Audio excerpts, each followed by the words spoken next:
You are listening to The Library Podcast.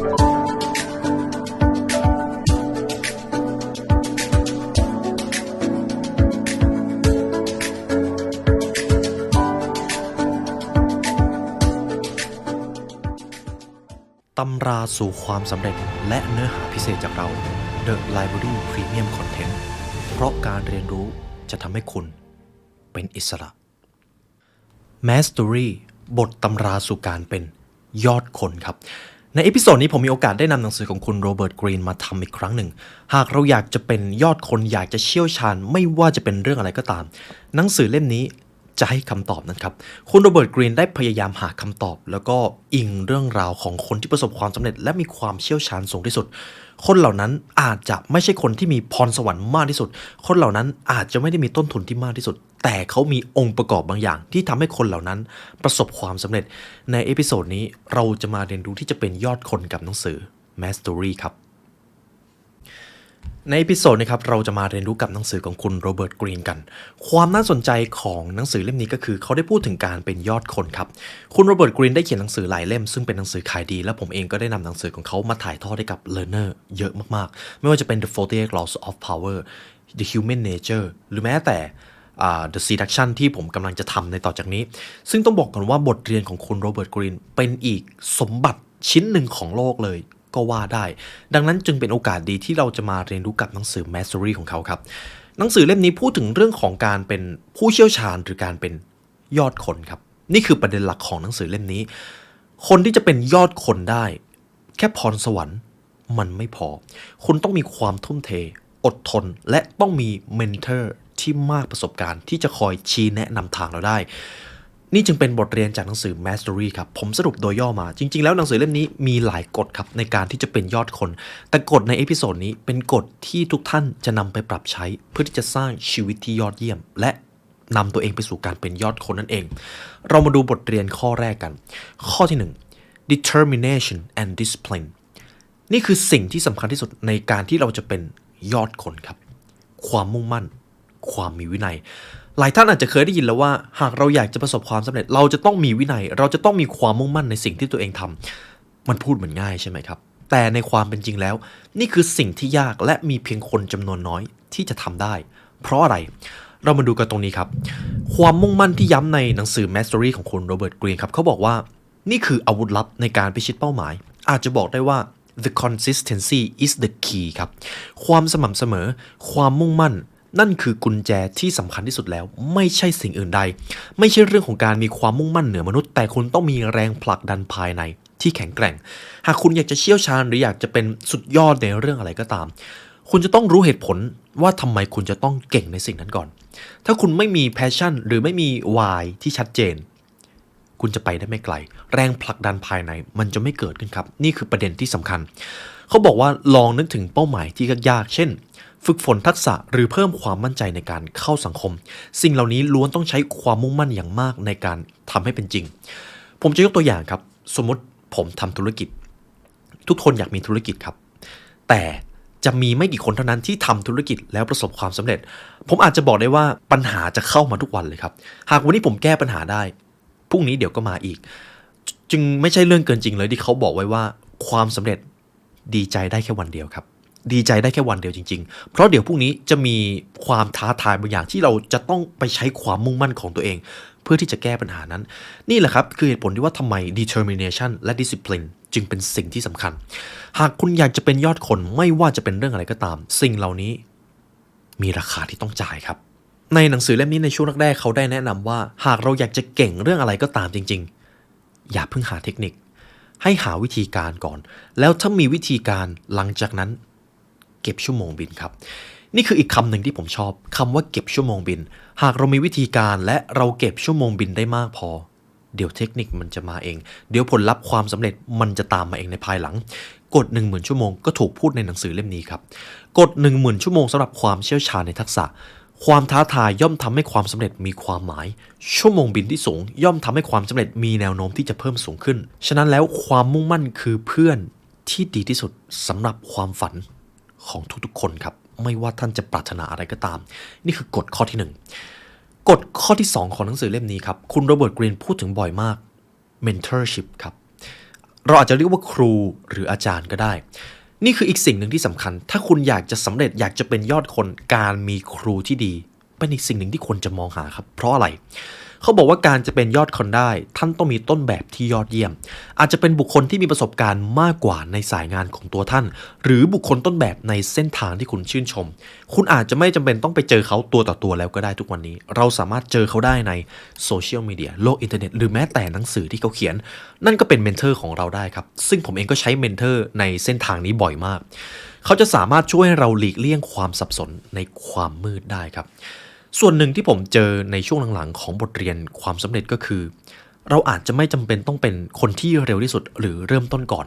เราอาจจะเรียนรู้จากความผิดพลาดของคนที่เคยผ่านจุดนั้นมาก่อนก็ได้และถ้าเราเอาความผิดพลาดของเขามาเป็นบทเรียนเราอาจจะไม่ต้องไปเจออุปสรรคแบบเดียวกับเขา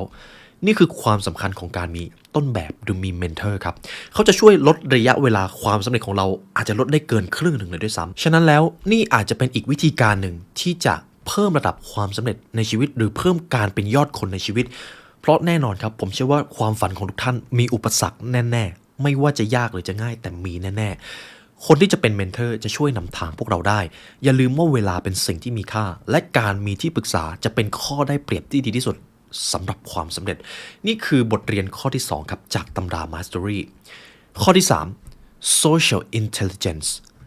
ความฉลาดทางสังคมครับหากให้พูดถึงสิ่งหนึ่งที่ถูกพูดถึงมากที่สุดคือความสัมพันธ์ทางสังคม Connection นั่นเองหากเราอยากจะเป็นยอดคนแต่ถ้าเราไม่มีความสามารถในการปฏิสัมพันธ์กับผู้อื่นระดับความสำเร็จมันจะลดลงไปเยอะมากครับเพราะด้วยความที่มนุษย์เป็นสัตว์สังคมการที่เรามี Social Intelligence จะย่อมทำให้เราได้เปรียบในการสร้าง Connection หรือสร้างประตูบานอื่นๆเขาบอกว่าจะมีคำแนะนำมากมายเกี่ยวกับการสร้าง Connection ในช่วงหลังๆที่ผมเรียนรู้เกี่ยวกับเรื่องของการบริหารคนบริหารธุรกิจเรื่อง Connection ตอนแรกดูเหมือนจะไม่สนใจได้แต่ตอนนี้เป็นสิ่งที่สำคัญมากๆครับและมองข้ามไม่ได้เลยเพราะด้วยความที่ทุกวันนี้ทุกคนสามารถเข้าถึงความรู้ได้ครับแต่จะมีไม่กี่คนที่รู้ในเรื่องนั้นลึกจริงๆและบางทีเราเองก็ไม่รู้เรื่องนั้นแต่ถ้าเราสามารถเข้าถึงบุคคลที่รู้เรื่องนั้นจริงๆได้นั่นเท่ากับว่าคอนเนคชันนั้นมีประสิทธิภาพสูงมากในการยกระดับความเป็นยอดคนของเรานั่นเองแต่อีกประเด็นสำคัญหนึ่งอยู่ตรงนี้ครับไม่ว่าจะเป็นคอนเนคชันหรือการปฏิสัมพันธ์กับใครก็ตามอย่าสูญเสียตัวตนครับนี่คืออีกสิ่งหนึ่งที่สำคัญคำแนะนำมากมายเกี่ยวกับ Social Intelligence เพื่อให้ได้สิ่งที่เราต้องการแต่ในอีกนัยสำคัญหนึ่งการพึ่งพาทักษะเหล่านี้มากเกินไปอาจทำให้เราเสี่ยงต่อการถูกชักใยจากคนอื่นได้สมมตินะครับผมจะยกตัวอย่างเราเป็นคนกระตือรือร้นตามเป้าหมายมากเลยพร้อมจะทำทุกอย่างเพื่อที่จะบรรลุเป้าหมายแต่มันอาจจะทำให้คนคนนั้นแสวงหาการยอมรับจนละทิ้งตัวตนเมื่อนั้นคุณจะถูกควบคุมนี่คือสิ่งที่มีราคาต้องจ่ายในระยะยาวครับฉะนั้นแล้วคุณโรเบิร์ตกรีนเขาจึงแนะนำในอีกรูปแบบหนึ่งเราควรสร้างความสัมพันธ์ที่แท้จริงและการยอมรับผู้คนในแบบที่พวกเขาเป็นไม่ใช่สิ่งที่คุณต้องการให้พวกเขาเป็นเพราะหากเรารู้จักคนเยอะแน่นอนครับเมื่อมนุษย์มาอยู่รวมกันทุกท่านยังจำหนังสือ The Human Nature ได้ไหมครับเมื่อมนุษย์มาอยู่รวมกันย่อมมีเรื่องของผลประโยชน์เกิดขึ้นและถ้ามีเรื่องของผลประโยชน์เกิดขึ้นย่อมมีความขัดแย้งย่อมมีการอิจฉาริษยาย่อมมีการโกงกันเกิดขึ้นดังนั้นการมีปฏิสัมพันธ์กับคนเยอะมากเกินไปอาจจะไม่ใช่ทางที่ฉลาดแต่การเลือกคนที่จะมีปฏิสัมพันธ์ให้ดีนั่นจะเป็นทางเลือกที่ดีกว่าเพราะ1เวลาของท่านจะไม่ได้ถูกใช้ไปอย่างสูญเปล่าและ2ทรัพยากรพลังงานอื่นๆจะใช้ไปอย่างถูกที่และถูกเวลานี่คือสิ่งที่คุณโรเบิร์ตกรีนให้ความสำคัญคอนเนคชั่นที่ดีอาจจะไม่ต้องเยอะแต่ต้องเลือกให้ดีครับนี่คือบทเรียนข้อที่3จากตำราเล่มนี้ครับต่อไปจะเป็นบทเรียนข้อที่4ในการที่จะเป็นยอดคน Undimensional Mind เรามาพูดถึงบทเรียนที่4จากหนังสือเล่มนี้ครับเขาบอกว่า Dimension Mind โดนพื้นฐานแล้วเป็นการผสมผสานวิธีคิดที่แตกต่างกันแบบ Origin Mind และก็ Conventional Mind ผมอาจจะสรุปข้อนี้สั้นๆได้เลยก็คือ Think Again ครับพยายามตั้งคำถามกับสิ่งที่ไม่ว่าจะเป็นคนอื่นเชื่อหรือเราเชื่อส่วนใหญ่แล้วสิ่งที่เราเชื่อมันมักจะผิดครับเมื่อเวลาผ่านไปเรื่อยๆสิ่งที่เราคิดว่าตัวเองรู้จริงๆแล้วมันมีความรู้บางอย่างที่ลึกมากกว่านั้นผมจะยกตัวอย่างในยุคที่นักวิทยาศาสตร์เขาคิดว่าตัวเองรู้เรื่องฟิสิกส์ทั้งหมดแล้วก่อนที่จะเจออัลเบิร์ตไอน์สไตน์ครับในยุคนั้นครับผมจำไม่ได้ว่าปีไหนนักวิทยาศาสตร์เขาเชื่อว่าเขารู้หมดแล้วว่าฟิสิกส์ในโลกนี้กฎในโลกนี้มีอะไรบ้างแต่แล้ววันหนึ่ง มีชายคนหนึ่งที่ชื่อว่าอัลเบิร์ตไอน์สไตน์ครับมาล้มล้างความเชื่อของนักวิทยาศาสตร์ทั้งหมดเลยด้วยทฤษฎีของเขาถ้าดังที่สุดก็จะเป็นทฤษฎีสัมพัทธภาพนั่นเองหลังจากนั้นครับหลังจากที่คุณอัลเบิร์ตไอน์สไตน์เอาความรู้ที่เขาได้นั่งคิดแล้วก็ต่อยอดมาเนี่ยหลังจากนั้นนักวิทยาศาสตร์รู้ตัวครับว่าสิ่งที่เขาคิดว่าตัวเองรู้ดีแล้วเขาไม่รู้อะไรเลยมันยังมีความรู้อีกกว้างมากที่เขาไม่รู้นี่ขนาดเป็นนักวิทยาศาสตร์นะครับแล้วในฐานะคนธรรมดาสิ่งที่เราคิดว่าตัวเองรู้อยู่ในตอนนี้อนาคตมันมีแนวโน้มว่าจะผิดและหลายครั้งมันเป็นแบบนั้นนี่คือสิ่งที่ต้องระวังครับดังนั้นเขาจึงบอกว่าพยายามตั้งคำถามกับสิ่งที่เราเจอและสิ่งที่เราเชื่ออยู่เสมอถ้าเราไม่ตั้งคำถามและทำตามในสิ่งที่คนอื่นหรือสิ่งที่คนส่วนใหญ่ทำเราจะกลายเป็นคนที่หาความปรารถนาของตัวเองไม่เจอเราอาจจะไม่รู้ตัวเองครับนี่คืออีกสิ่งหนึ่งที่ผมอาจจะแนะนำให้ทุกๆคนไม่ว่าจะเป็นวัยไหนก็ตามตั้งคำถามครับอาจจะเป็นทักษะที่สำคัญที่สุดแล้วเพราะคำตอบที่สร้างสรรค์ส่วนใหญ่มาจากคำถามที่ยอดเยี่ยมถ้าเราตั้งคำถามถูกจุดเราอาจจะได้แก้ปัญหาบางอย่างให้กับคนอื่นและเมื่อนั้นเราอาจจะมีอิทธิพลหรือมี impact ต่อคนอื่นหรือมีต่อโลกก็ได้นี่คือความสำคัญของการ think again ครับตั้งคำถามกับความเชื่อตั้งคำถามกับความรู้ของตัวเองสิ่งที่เรารู้มันอาจจะผิดครับต่อไปจะเป็นกฎข้อที่5ครับ pitfalls are everywhere มันคืออุปสรรคทางอารมณ์ครับไม่ว่าเราอยากจะเป็นเชี่ยวชาญหรืออยากจะทำอะไรแน่นอนมันมีความท้าทายสิ่งที่ผมกล้าบอกเลยว่าท่านจะต้องเจอแน่ๆคืออารมณ์ด้านลบเราจะมีความรู้สึกท้อมีความรู้สึกไม่อดทนไม่พึงพอใจหรือ resentful หรือเมื่อเราประสบความสำเร็จเราจะมีสิ่งที่เรียกว่าอีโก้และความหยิ่งตนกตามมานี่คือสิ่งที่เราเรียกกันว่า pitfalls ครับมันอยู่ทุกที่เลยนิสัยที่ไม่ดีเราจะไม่ต้องฝึกครับเพราะสิ่งเหล่านั้นมันจะมาเองแต่เราจะมาทำการบ้านตั้งแต่วินาทีนี้กันเราจะรับมือกับ pitfalls เหล่านั้นได้อย่างไรคุณโรเบิร์ตกรีนเขาพูดถึงนิสัยนี้ก่อนความใจร้อนครับความใจร้อนเป็นกับดักทั่วไปเราทุกคนต้องการผลลัพธ์ที่รวดเร็วโดยเฉพาะในศตวรรษนี้ทุกอย่างจะต้องเร็วความสำเร็จจะต้องเกิดขึ้นความร่ำรวยจะต้องเกิดให้เร็วที่สุดความรวดเร็วกลายเป็นสถานะที่เราต้องการมากที่สุดโดยไม่รู้ตัวเขาบอกว่าคุณกรีนนะครับคุณกรีนเขาบอกว่านี่แหละอุปสรรคสำคัญเพราะผู้คนจะยอมแพ้เมื่อสิ่งต่างๆไม่ได้เกิดขึ้นอย่างรวดเร็วเช่นความคิดเกี่ยวกับ